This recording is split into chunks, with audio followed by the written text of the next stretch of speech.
Good morning, Mr. Bagby here. Your third Friday of the online school year, day 14. So let's jump right into it. Of course, there will be a secret word, so be listening for it. Let's pop right into that share screen.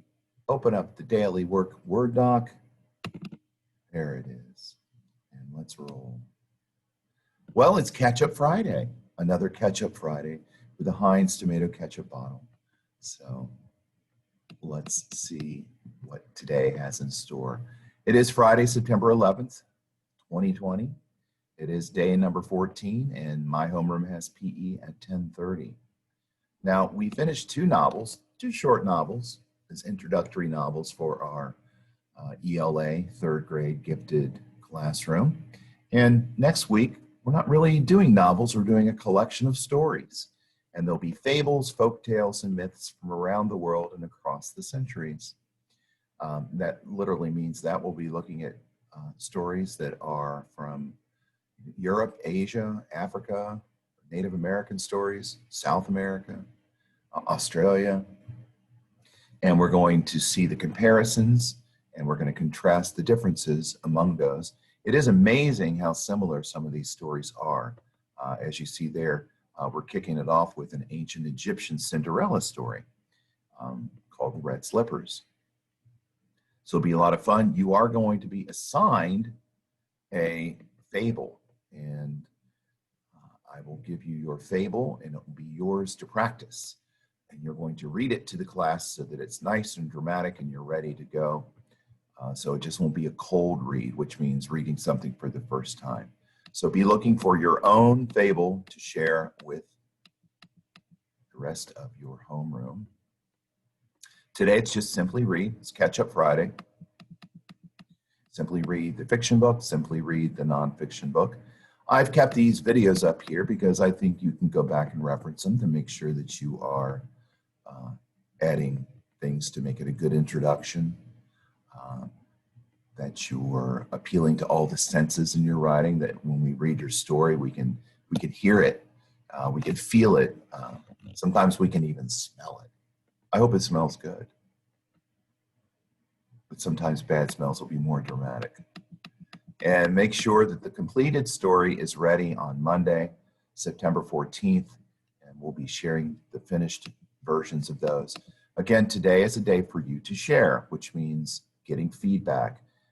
Some of you have been doing a great job sharing, and I think you all have enjoyed reading the stories, each other's stories. It is better if you can share it on the screen, if you can screen share, because we can read along and not just hear it, and we can know for sure what you've written.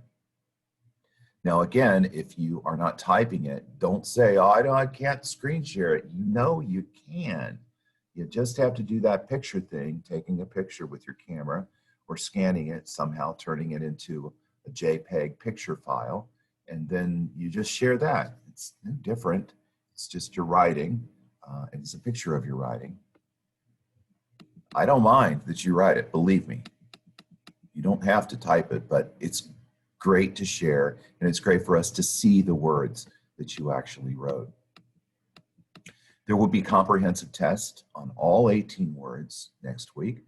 So we're down to the last three, and I color-coded them. I get the red set, the blue set, the green set, and now the purple set. Arrange, contrast, and credit. So again, the definitions for these words are at the bottom of the document. And they're color-coded too. So get your sentences there. Light workload today because it's Catch-Up Friday. Oh, look at this.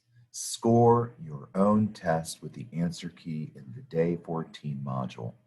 How many did you miss? And let me stop this share so I can show you what that looks like.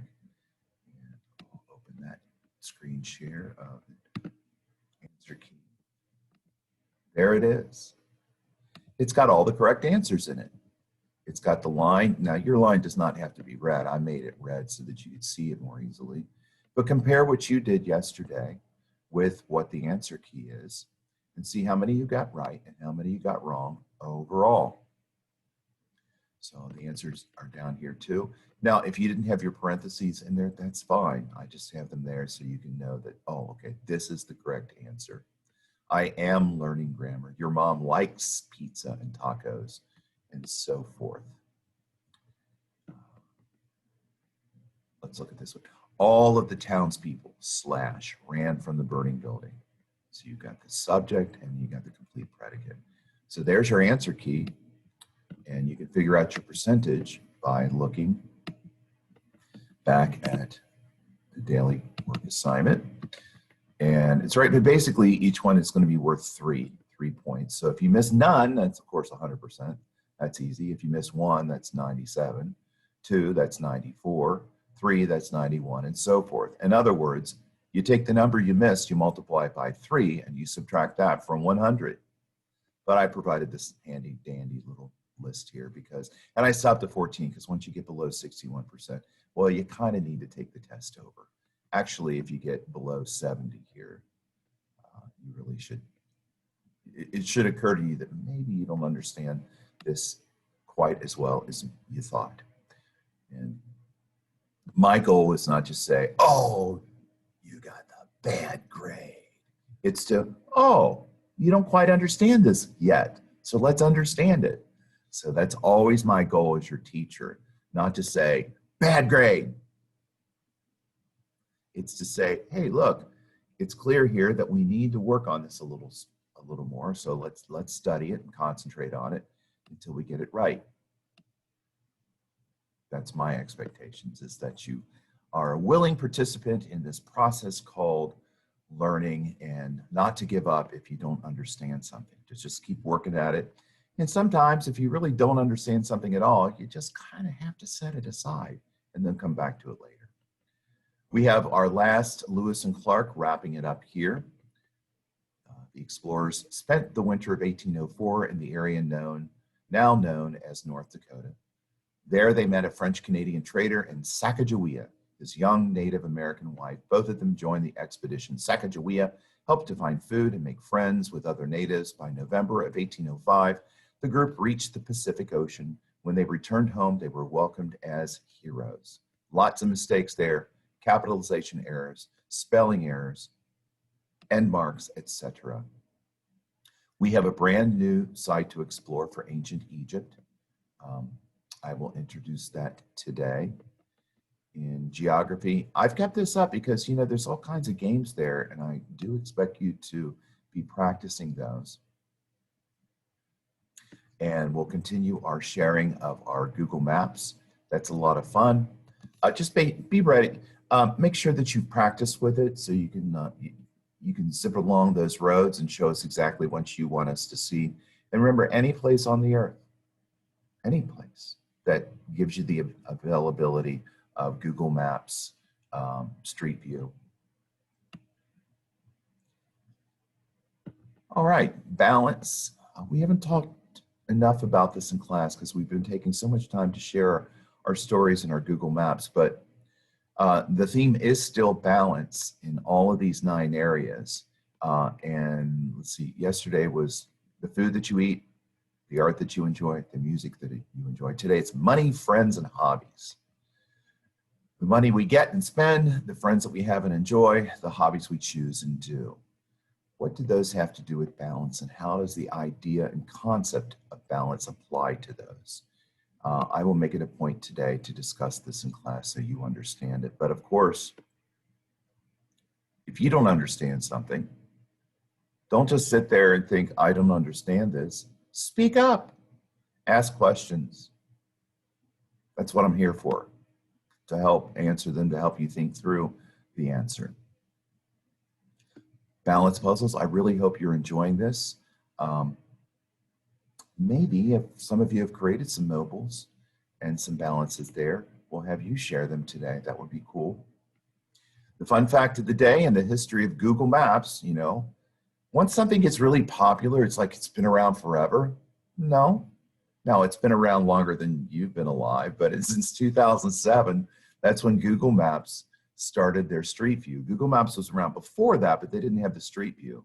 So in 2007, teams of Google people drove around the entire world in different countries, more than 5 million unique miles of road, taking pictures.